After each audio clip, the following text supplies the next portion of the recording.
vidéo bi ngeen di waaj a seetaan Souleymane Jules Diop moo ko defoon ca TFM mu ngi ko def le 4 juillet 2023 te ci biir waxam di nga sentir ne nee na menace dafa am si dëkk bi te menace yooyu il fait allusion à Ousmane Sonko ne Sonko moo woote gatsa gatsa pendant 3 ans boo leen seetaanee lii ba pare ma tegal leen li mu wax tey. mooy pendant 3 ans ñetti at ñu jàpp ñu ci kii li muy def yëpp parce que dafa bëgg a des ci réew mi téye nguur gi téye pouvoir bi ay nit dee fi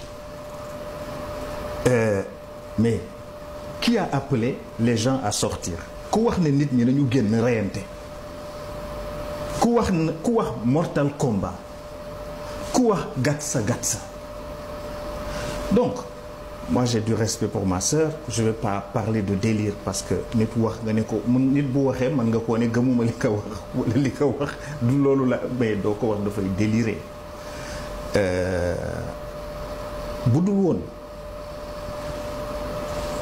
les efforts de renseignement de coordination des renseignements de la sûreté intérieure bu Sénégal bu dul woon loolu kon tey leneen la ñuy wax dëkk yoo gis boo gis léegi dafa am menace yu nga xam ne façon yu menace yu bees la ci réew yi moom moo tax ba la doctrine d'utilisation des armées ni ñuy utiliser dafa changer dafa soppiku réew du xaar ay nit ñëw taal bombe duñu ko xaar encore que ça c'est factuel ay nit dem nañu Cap des Biches sànni fa ay cocktail molotov am na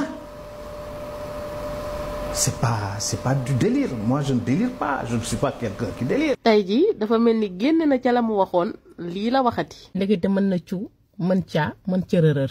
Jules Diop daal ci na muy waxee dafa mel ni les événements de mars 2021 ba février 2024 moom joué na ci rôle boo xamante ne moo tax dëkk bi tàngul moom daal raxas na jëmmam ji bam set.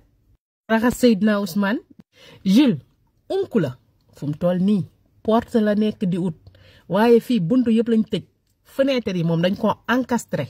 donc bi may wax ne nañu amnistier loolu laa bëggoon a wax y avait 1 millier de jeunes yu nekkoon ci kaso bi ak 2 leaders politiques yu nekkoon ci kaso bi ñu war a dem élection te kenn bàyyiwu leen te gisuma beneen façon bu ñu leen mënoon a bàyyee bu dul ñu amnistier ñëpp ñu génn ña demoon seeti Macky muy leader opposition yi man maa leen wax ñu seeti Macky ma ne leen premier point de revendication nee leen ko da ngeen bëgguñ mu bàyyi Ousmane ak Diomaye maa leen ko wax am naa preuve li may wax. mooy bi ñu dàqee élection présidentielle bi.